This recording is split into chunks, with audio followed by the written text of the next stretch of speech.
반갑습니다. 자, 이제 매주 우리 단원을 공부하신 것에 대해서 복습 문제 5개씩 진행합니다.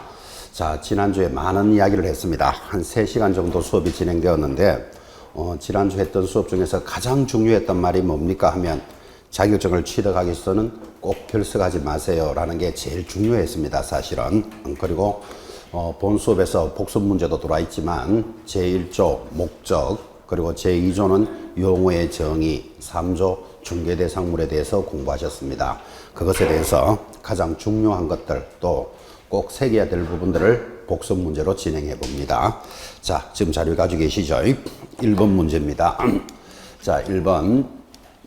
중개보조원이라 하면 개공사에 소속되어 중개 업무를 수행하거나 개공사의 업무를 보조하는 자를 말한다. 답은 X죠. 왜 X냐면 지금 지문을 잘 보시면 중개보조원은 개공사에 소속되어 업무를 수행하거나 중개 업무를 보조하는 자 하면 부드럽게 공부하신 분은 절대로 틀린 것을 못 찾아냅니다. 워낙 매끄럽게 지나가니까. 근데 지난주에 강조하셨죠. 중개보조원이라 하면 반드시 들어가야 될 말, 공인중개사가 아닌 자부터 찾아야 됩니다. 이게 없어도 얼마나 말이 매끄럽습니다. 그래서 용어의 정의는 이해하면 안 되고 글자 그대로 암기해야 됩니다. 이렇게 요구했고, 공인중개사 아닌 자가 빠졌죠. 그래서 일단 틀렸고, 그리고 개공사의 중개 업무와 관련된 단순한 업무를 보조하지 중개 업무를 보조한 자 하니까 역시 틀린 지문이 됩니다. 자, 여러분들은 왜 틀렸다를 지금 전달하는데 이 단원을 시험 치는 그날까지 가져가셔야 됩니다. 설렁설렁 공부하신 분은 이 지문이 틀린 것을 못 찾아냅니다. 뭐 때문에 틀렸다를 정확하게 찾아가는데 결국은 이해하면 지금 주어진 지문도 맞는 말이잖아요. 보조하고 있으니까, 그죠? 그런데 용어의 정의로서는 틀립니다. 반드시 뭐 할 것? 암기할 것.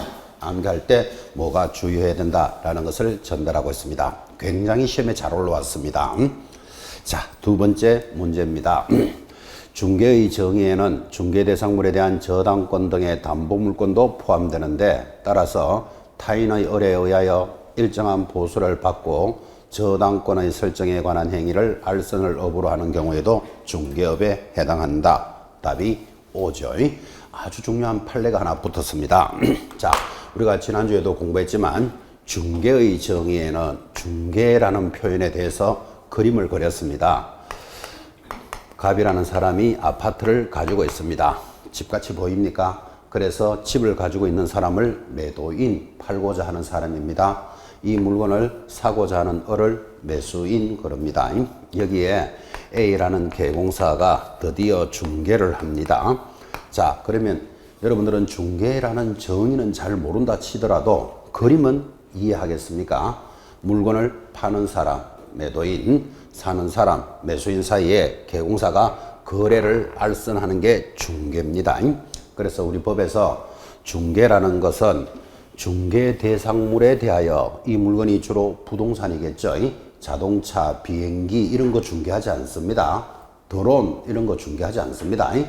부동산에 대하여 파는 사람 갑과 사는 사람 을, 다른 말로 매도인과 매수인 사이에 이 물건을 매매도 하고 교환도 하고 임대도 할 수 있고, 그 밖의 권리라는 것도 있는데 그 밖의 권리의 덕실이 변경합니다. 어떻게?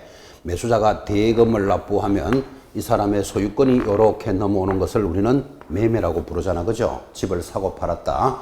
덕실이 서로 변경하는 것을 알선해 주는 것, 이를 중개라고 합니다. 그래서 그림을 보고 중개 용어를 익히셔야 되는데, 지금 여기서 가장 크게 강조했던 것, 결국은 개공사 A가 퇴근을 하면서 나 오늘 아파트를 중개하고 왔어 그럽니다. 그러면 여러분들은 저 사람이 뭐 아파트를 하나 소개했는갑다, 이 정도의 느낌은 왔죠.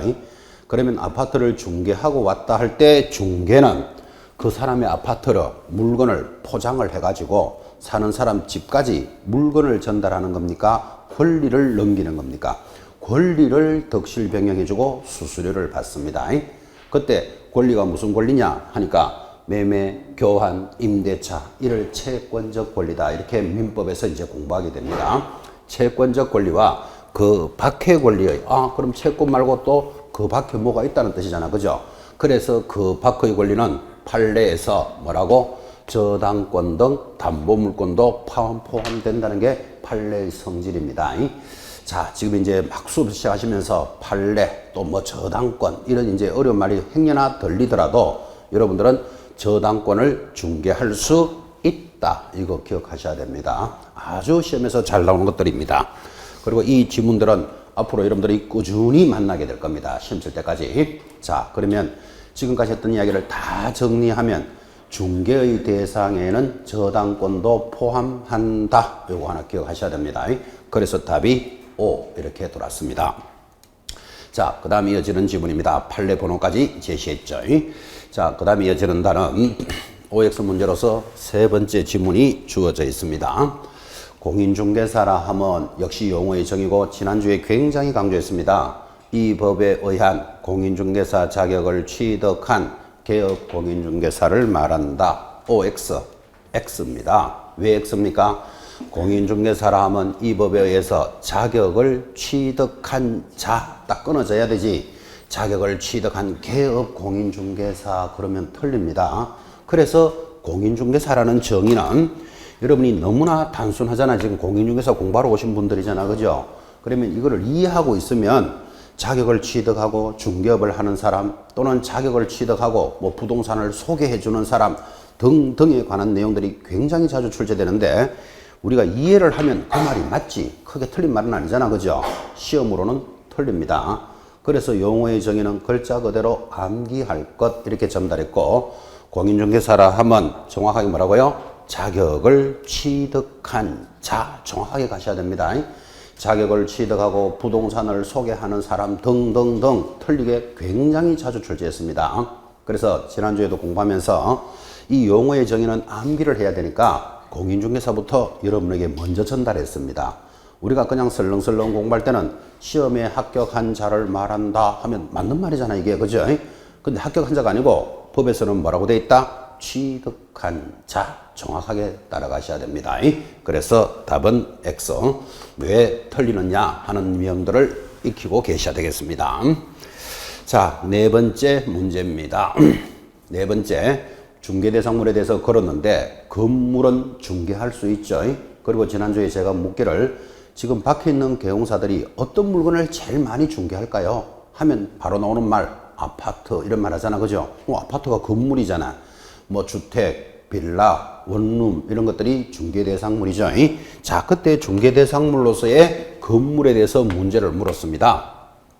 한 동 단위로 거래가 되는 것이므로 한 동의 일부도 임대차 등은 가능하나 매매, 교환 등 소유권 이전의 대상이 될 수는 없다 하니까 답이 뭐? X 이렇게 갑니다. 자, 여러분 잘 알다시피 아파트를 기준으로 합시다. 아파트를 기준으로 하면 아파트 101동이 있습니다. 101동 건물은 동 단위로 거래합니다. 그런데 집합 건물은 101동 중에서 501호만 거래할 수 있다는 건 여러분들이 너무나 잘 알고 계시잖아. 그죠? 그래서 건물의 성질은 한 동 단위로 거래하는 것이 원칙이나 한 동의 일부라도 세줄 수도 있고 또 집합 건물에서는 매매, 교환 등 소유권 이전의 대상이 될 수 있다. 그런데 지금 없다 돌아서니까 답이 X라고요. 집합 건물 하면 앞으로 자동으로 여러분들은 아파트 딱 이렇게 딱 잡으셔야 됩니다. 자, 다시 집합 건물이라는 말이 흘러가면 자동으로 뭐를 기억할 것? 아파트 기억하시고 101동에 501호, 701호만 사고 팔 수 있다는 건 너무나 잘 아시죠? 그죠? 그래서 집합 건물에서는 매매, 소유권 이전의 대상이 될 수도 있습니다. 그래서 답이 X. 건물에 대해서는 가장 많이 지문이 출제되는 내용이었습니다. 자, 마지막 다섯 번째 문제입니다. 많이 강조했습니다. 중개사법 제1조입니다.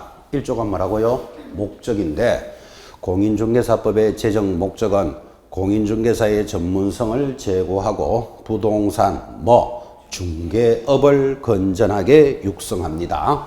건전하게 육성하고 최종 목적은 뭐다? 국민경제에 이바지함을 목적으로 한다. 반드시 암기하라고 전달했습니다.